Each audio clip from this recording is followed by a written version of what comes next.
You'd think being the host of your own show means you're always in control. But for Ellen DeGeneres, that wasn't always the case. Some guests, especially comedians, flipped the script and totally embarrassed her right on her own stage.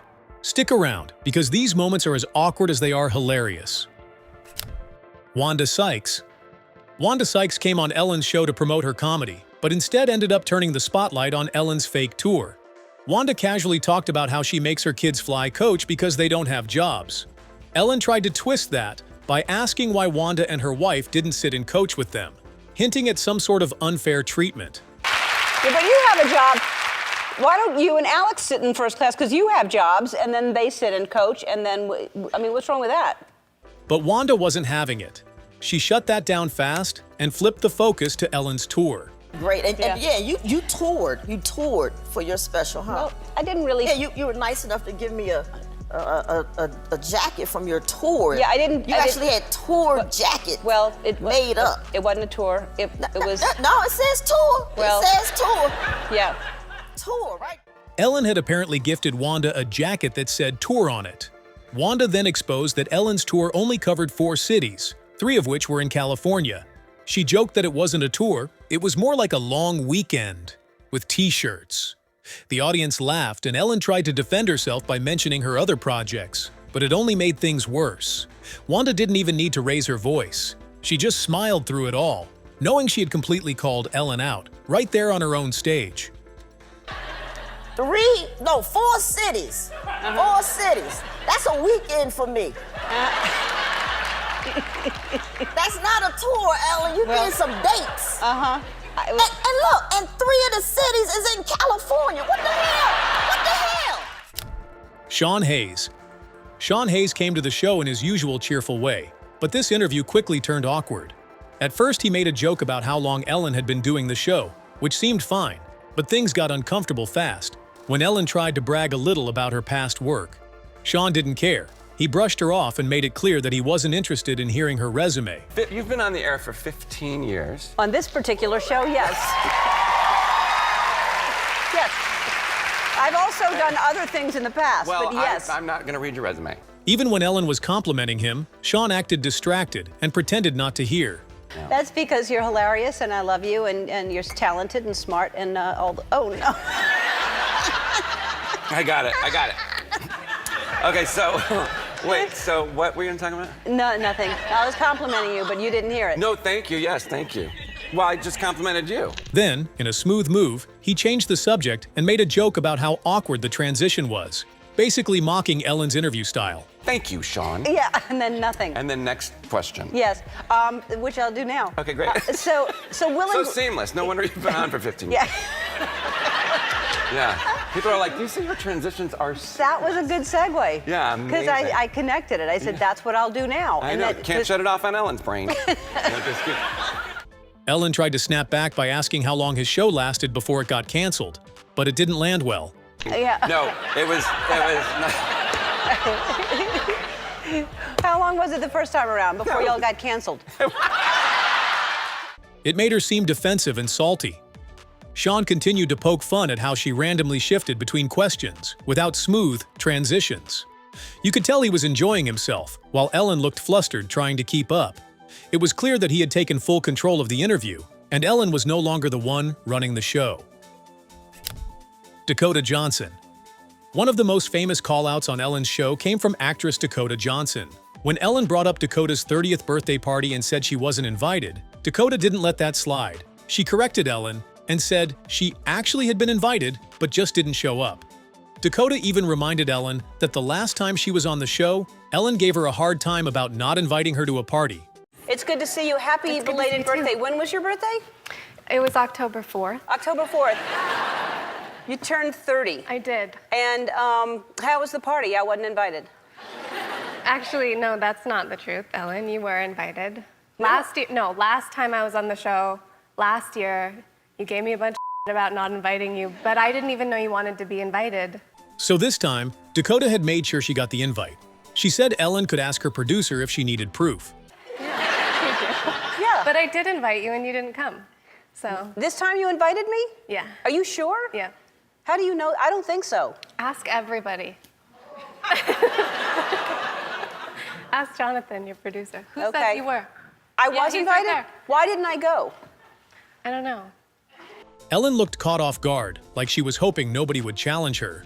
But Dakota kept it going. She said she didn't even know Ellen liked her because she acted like she didn't. Well, who 'Cause I doesn't didn't want to even be know you- invited to a party? Well, I didn't even know you liked me.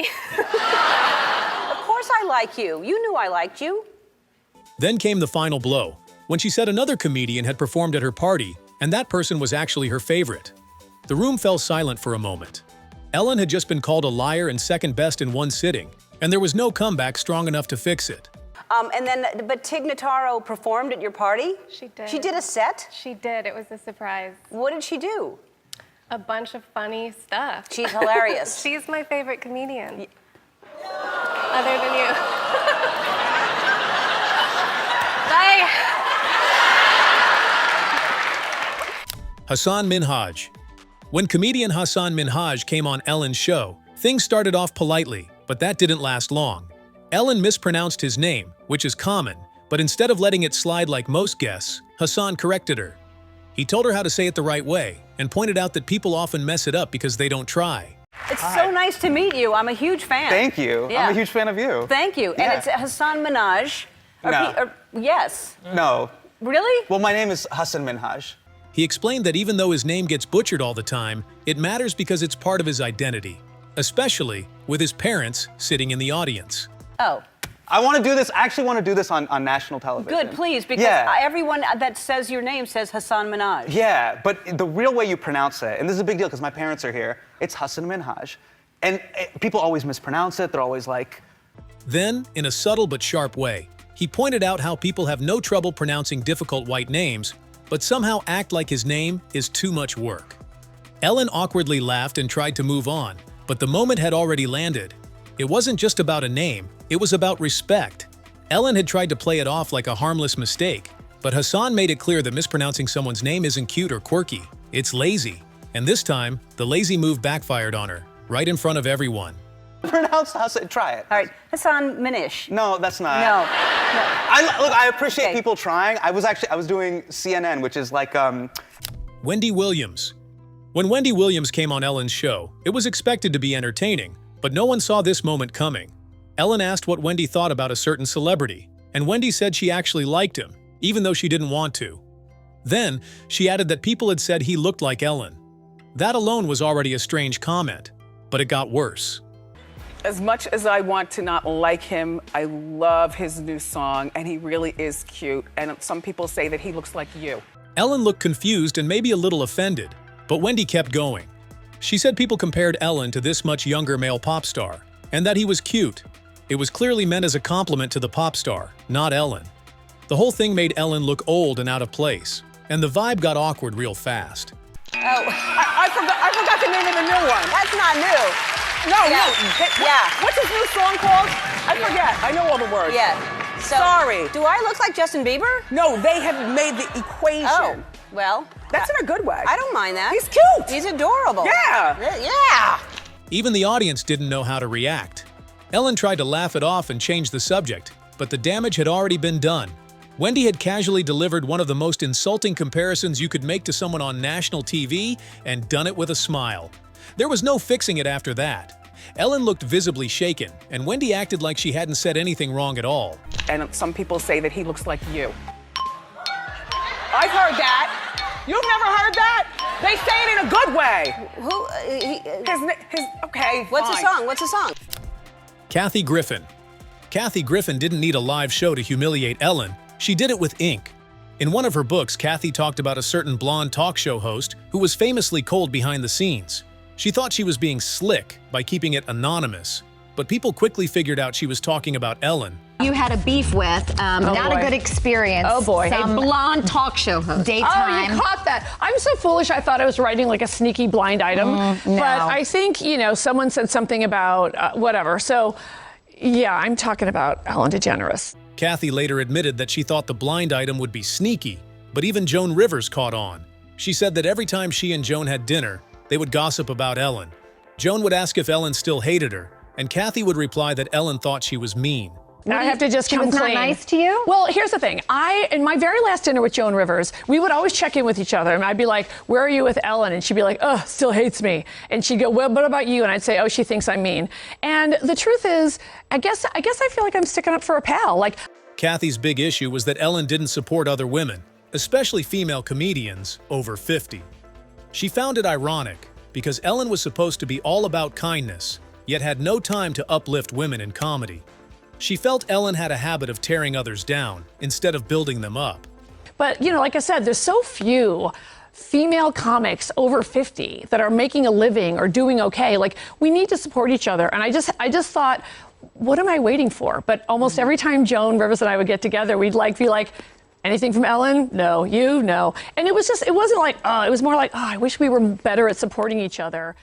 Ricky Gervais. Ricky Gervais isn't exactly the type to be embarrassed easily. So when Ellen tried to call him out for drinking before hosting the Golden Globes, he didn't flinch. She asked him why he always had a drink in hand, like it was some big issue. And Ricky casually explained that without a drink, he wouldn't be brave enough to say half the things he says. And you always have a beverage in your hand. You're drinking most of the night. Yeah. If I didn't drink, I wouldn't be brave enough to say some of the things I'm going to say. I see. He didn't try to hide it. He even said he probably started drinking early on award show days. Not because he had a problem, but because it helped him do his job. So at what hour do you start drinking before the show? Well, it starts very early. So Ellen kept pushing, trying to make it sound weird or wrong, but Ricky just stayed chill. He even joked that the unpredictability of what he might say was part of the fun. Basically, he turned her subtle judgment into a badge of honor. Later on another talk show, he openly mocked the awkward vibe of Ellen's interviews, proving that her attempt to shame him had no effect. David Brent is back. I want to talk about it because this is going to be, I love that character. Oh, thank you very much. You look great, by the way. I look great? Yeah. Is that sarcasm? No, it wasn't. You see, this is the thing with you, it's a talk show. Oh, you look great. Even though, look at me. Of course I don't look great. Look, I'm worse than last time. Last time we talked about getting old and losing my hair.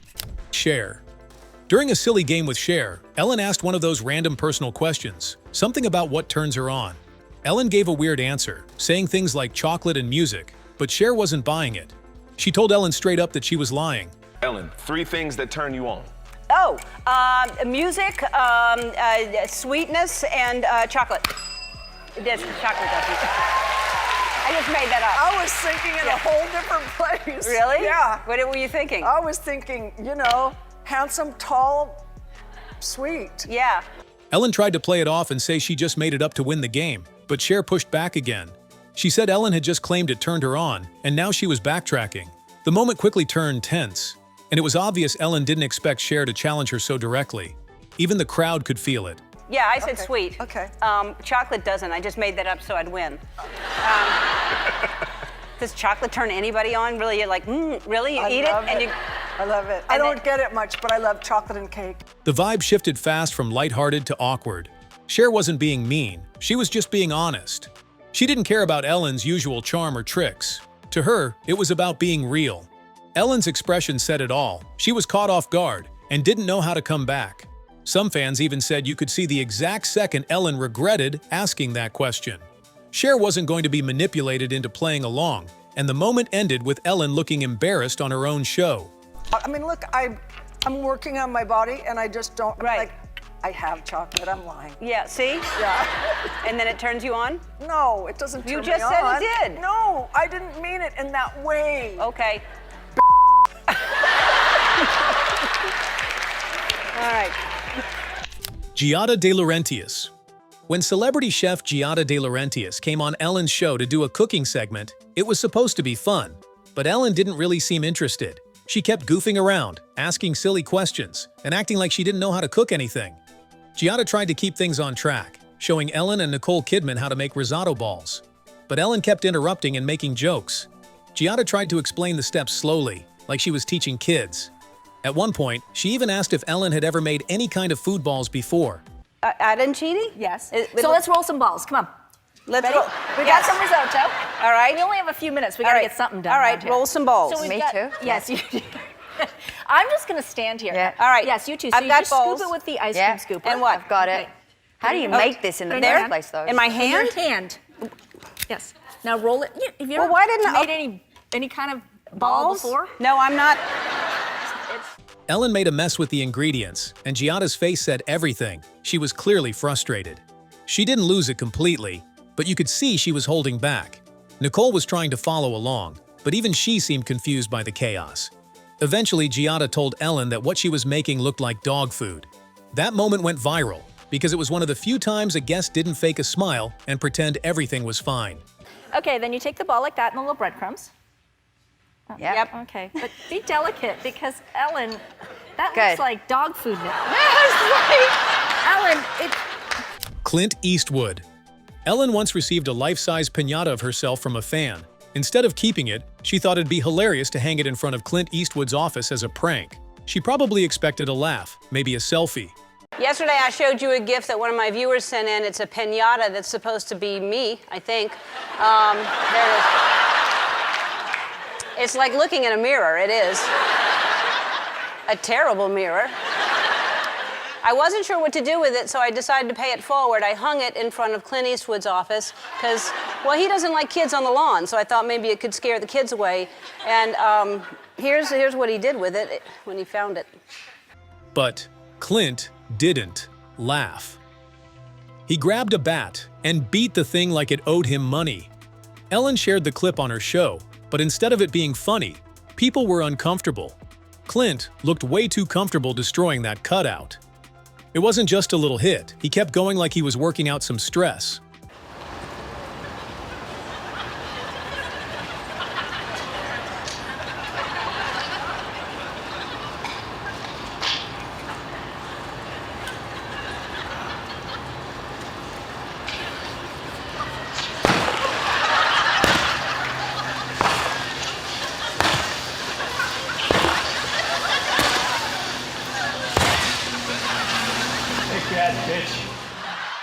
Ellen tried to laugh it off, but viewers weren't sure what to make of it.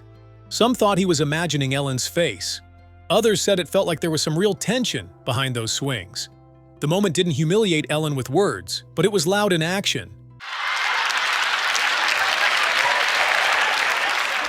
Justin Timberlake. Ellen loves to claim she's a big fan of certain songs, but when Justin Timberlake came on the show, she got caught faking it.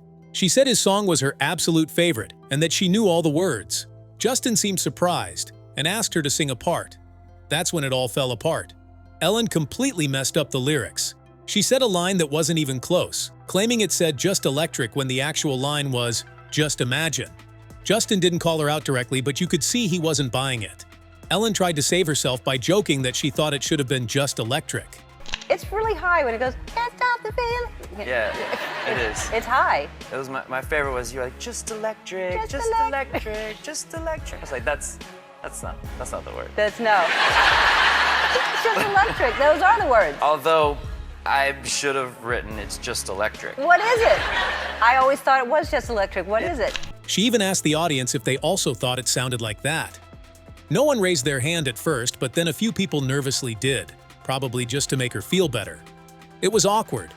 Ellen kept insisting others had misheard it too, even though it clearly said "just imagine." Instead of admitting she got it wrong, she doubled down and made it worse. It sounds like just electric. Pretty clearly said just electric. All right, well, I'm glad to see some other people thought it was just electric. And now I don't think anyone raised their hand. Yes! See? That's sympathy. No, it's not. No.